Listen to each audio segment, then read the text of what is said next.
Chapter 2 The Vanishing Class. Nearly 10 years had passed since the Dursleys had woken up to find their nephew on the front step. But Privet Drive had hardly changed at all. The sun rose on the same tidy front gardens and lit up the brass number 4 on the Dursleys' front door. It crept into their living room, which was almost exactly the same as it had been on the night when Mr. Dursley had seen that fateful news report about the owls. Only the photographs on the mantelpiece really showed how much time had passed. 10 years ago, there had been lots of pictures of what looked like a large pink beach ball wearing different colored bonnets. But Dudley Dursley was no longer a baby. And now the photograph showed a large blond boy riding his first bicycle on a carousel at the fair, playing a computer game with his father, being hugged and kissed by his mother. The room held no sign at all that another boy lived in the house too. Yet, Harry Potter was still there, asleep at the moment, but not for long. His Aunt Petunia was awake, and it was her shrill voice that made the first noise of the day. "Up! Get up! Now!" Harry woke with a start. His aunt rapped on the door again. "Up!" she screeched. Harry heard her walking toward the kitchen, and then the sound of the frying pan being put on the stove. He rolled onto his back and tried to remember the dream he had been having. It had been a good one. There had been a flying motorcycle in it. He had a funny feeling he'd had the same dream before. His aunt was back outside the door. "Are you up yet?" she demanded. "Nearly," said Harry. "Well, get a move on.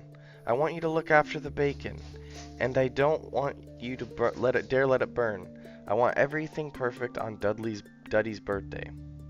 Harry groaned. "What did you say?" his aunt snapped through the door. Nothing. Dudley's birthday. How could he have forgotten? Harry got slowly out of bed and started looking for socks. He found a pair under his bed, and after pulling a spider off one of them, put them on.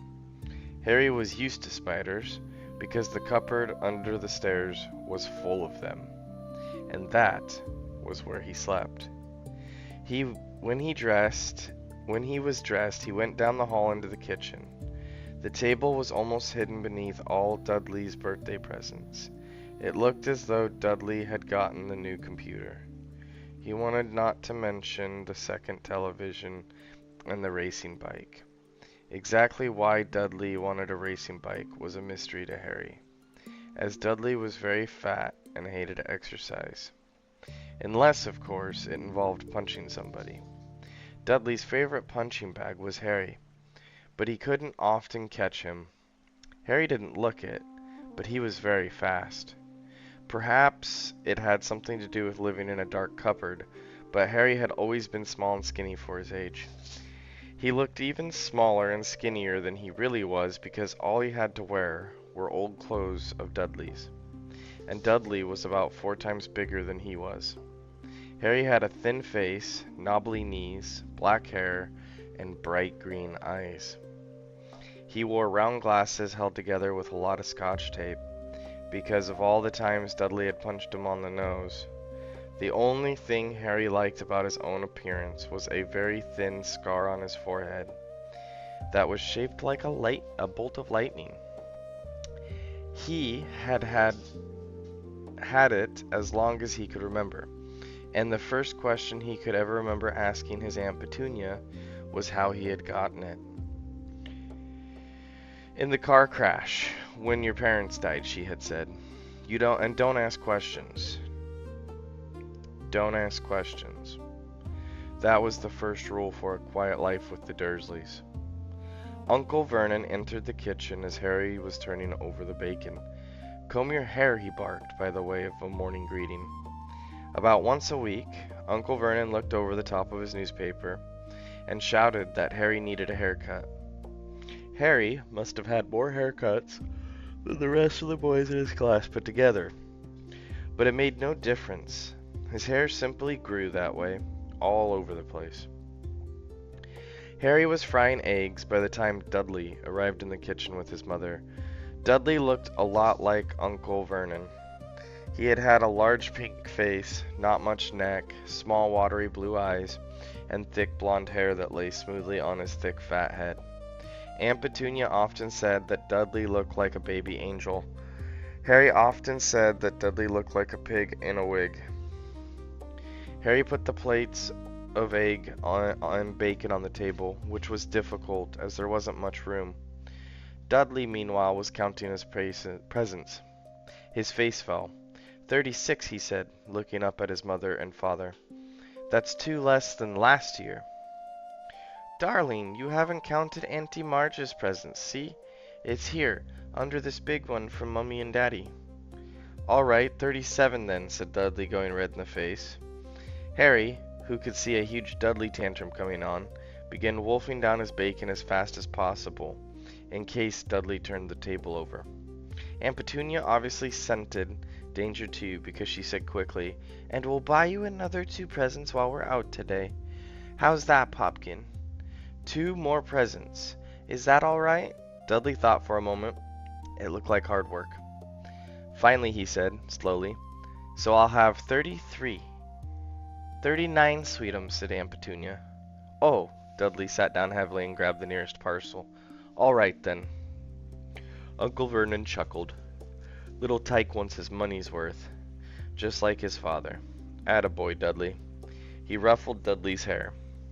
At that moment, the telephone rang, and Aunt Petunia went to answer it, while Harry and Uncle Vernon watched Dudley unwrap the racing bike, a video camera, a remote control airplane, 16 new computer games, and a VCR. He was ripping the paper off a gold wristwatch when Aunt Petunia came back from the telephone, looking both angry and worried. "Bad news, Vernon," she said. "Mrs. Figg's broken her leg. She can't take him."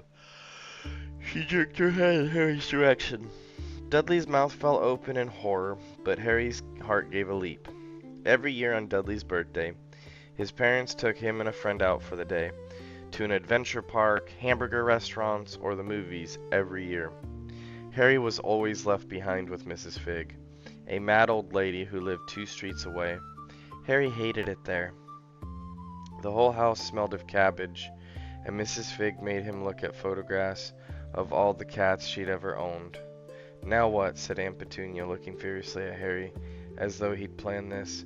Harry knew he ought to feel sorry that Mrs. Figg had broken her leg, but it wasn't easy when he reminded himself it would be a whole year before he had to look at Tibbles, Snowy, Mr. Paws, and Tufty again. "We could phone Marge," Uncle Vernon suggested. "Don't be silly, Vernon. She hates the boy." The Dursleys often spoke about Harry like this, as though he wasn't there, or rather as though he was something very nasty that couldn't understand them, like a slug. "What about, what's her name? You know, your friend Yvonne?" "On vacation in Majorca," snapped Aunt Petunia. "You could just leave me here," Harry put in hopefully. Maybe he'd be able to watch what he wanted on television for a change, and maybe even have a go on Dudley's computer. Aunt Petunia looked as though she'd just swallowed a lemon. "And come back and find the house in ruins?" she snarled. "I won't blow up the house," said Harry. But they weren't listening. "I suppose we could take him to the zoo," Aunt Petunia said slowly, "and leave him in the car." "That car is new. He's not sitting in there alone." Dudley began to cry loudly. In fact, he wasn't really crying. It had been years since he'd really cried. But he knew that if he screwed up his face and wailed, his mother would give him anything he wanted. "Dinky, Duddy-dums, don't cry. Mummy won't let him spoil your special day," she cried, flinging her arms around him. "I don't want him to come," Dudley yelled between huge pretend sobs. He always spoils everything." He shot Harry a nasty grin through the gap in his mother's arms. Just then, the doorbell rang. "Oh, good Lord, they're here," said Aunt Petunia frantically. And a moment later, Dudley's best friend, Piers Polkiss, walked in with his mother. Piers was a scrawny boy with a face like a rat. He was usually the one who held people's arms behind their backs, while Dudley hit them. Dudley stopped pretending to cry at once.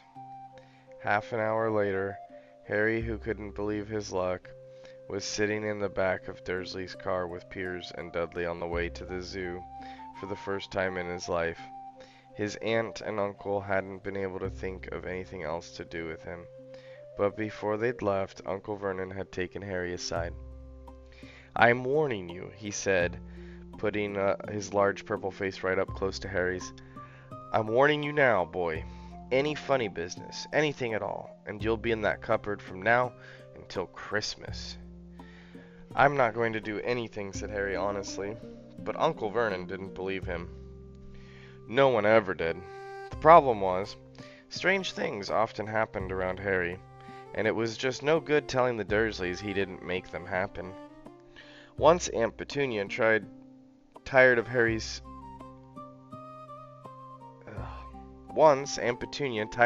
coming back from the barber's, looking as though he hadn't been at all, had taken a pair of kitchen scissors and cut his hair so short he was almost bald, except for his bangs, which she had left to hide that horrible scar.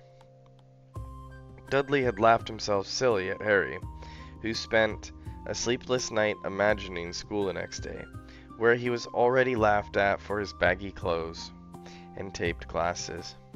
Next morning, however, he had gotten up to find his hair exactly as it had been before. Aunt Petunia had sheared it off. He had been given a week in his cupboard for this, even though he had tried to explain that he couldn't explain how it had grown back so quickly. Another time, Aunt Petunia had been trying to force him into a revolting old sweater of Dudley's, brown with orange puffballs. The harder she tried to pull it over his head, the smaller it seemed to become, until finally it might have fitted a hand puppet, but certainly wouldn't fit Harry. Aunt Petunia had decided it must have shrunk in the wash, and to his great relief, Harry wasn't punished.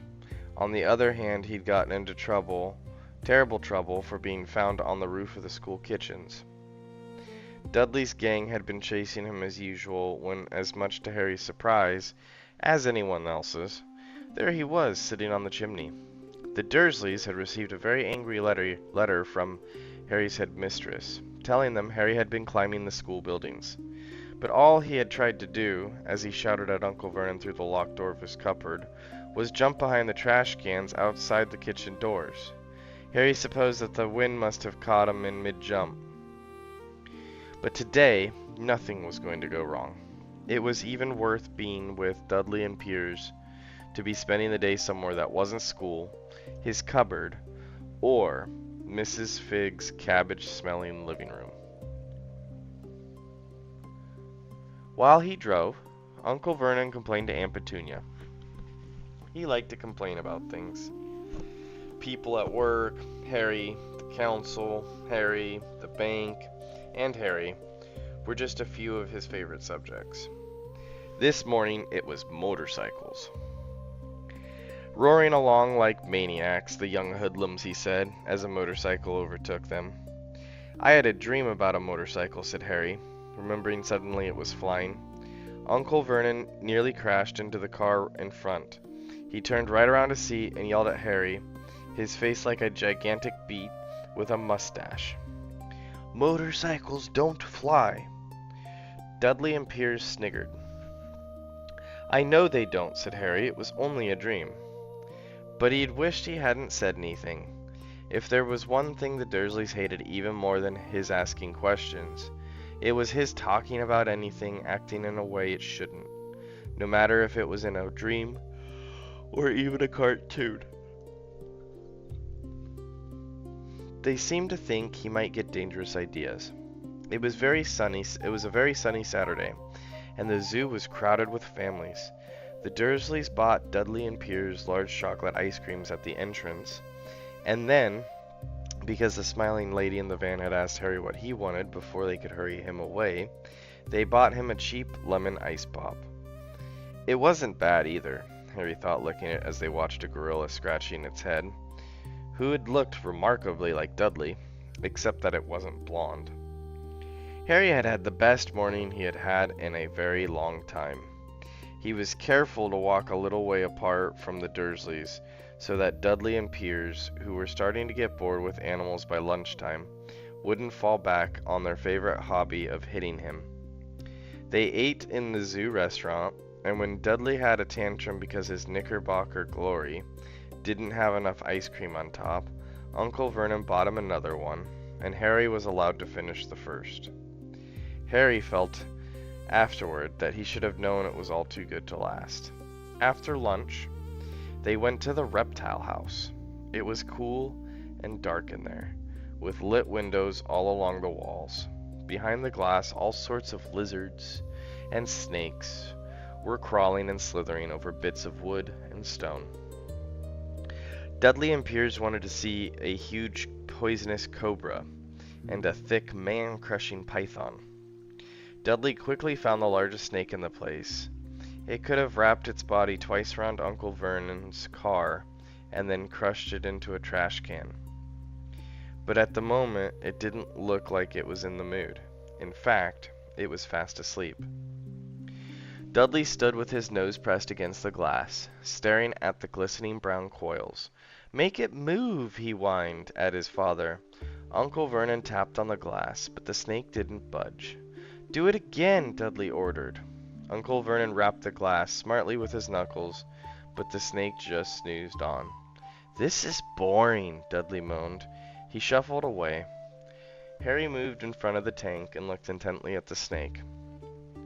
He wouldn't have been surprised if it had died of boredom itself.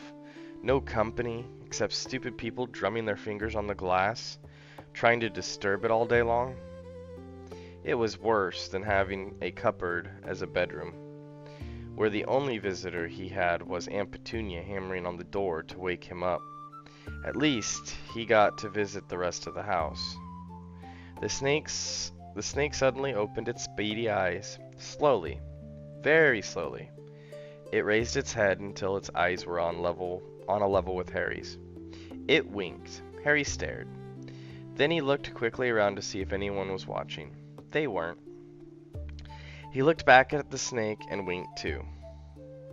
The snake jerked its head toward Uncle Vernon and Dudley, then raised its eyes to the ceiling. It gave Harry a look that said quite plainly, "I get that all the time." "I know," Harry murmured through the glass, though he wasn't sure the snake could hear him.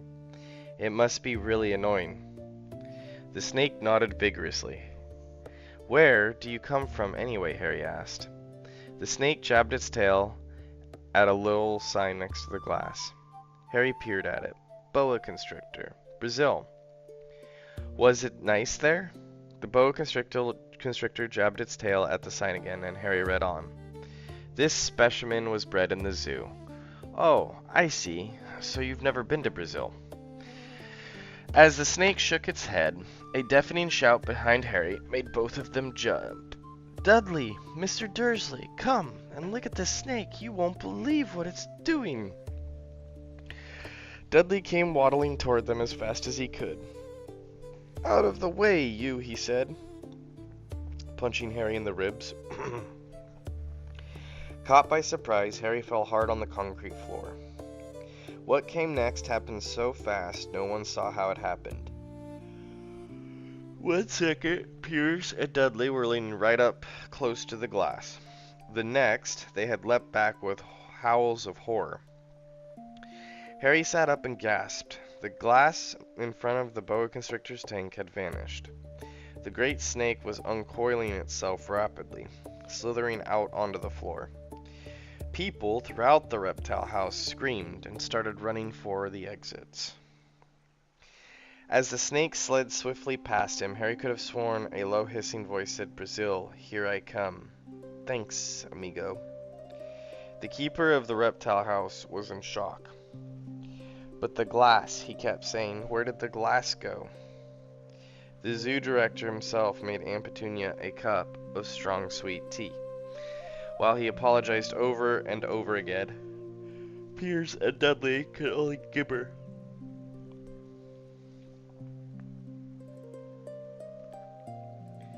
As far as Harry had seen, the snake hadn't done anything except snap playfully at their heels, as it had passed. But by the time they were all back in Uncle Vernon's car, Dudley was telling them how it had nearly bitten off his leg, while Piers was swearing it had tried to squeeze him to death. But worst of all, for Harry at least, was Piers calming down enough to say, "Harry was talking to it, weren't you, Harry?" Uncle Vernon waited until Piers was safely out of the house before starting on Harry. He was so angry he could hardly speak. He managed to say, "Go, cupboard, stay, no, meals," before he collapsed into a chair and Aunt Petunia had to run and get him a large brandy. Harry lay in his dark cupboard much later, wishing he had had a watch. He didn't know what time it was, and he couldn't be sure the Dursleys were asleep yet. Until they were, he couldn't risk sneaking into the kitchen for some food. He had lived with the Dursleys almost 10 years. 10 miserable years.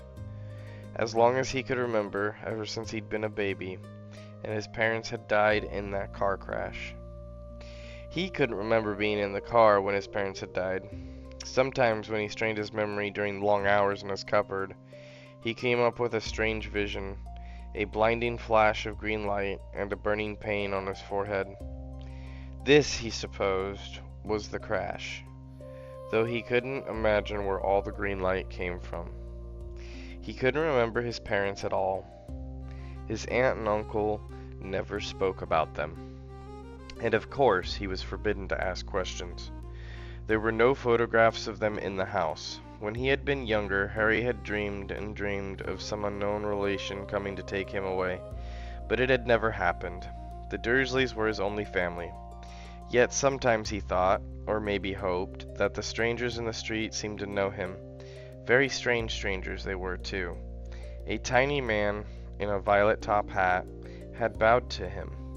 Once in a while out shopping with Aunt Petunia and Dudley, after asking Harry furiously if he knew the man, Aunt Petunia had rushed them out of the shop without buying anything.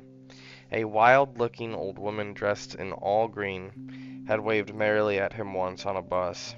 A bald man in a very long purple coat had actually shaken his hand on the street corner the other day, and then walked away without a word. The weirdest thing about all these people was the way they just seemed to vanish the second Harry tried to get a closer look. At school, Harry had had no one. Everybody knew that Dudley's gang hated that odd Harry Potter in his baggy old clothes and broken glasses, and nobody liked to disagree with Dudley's gang. End of chapter 2.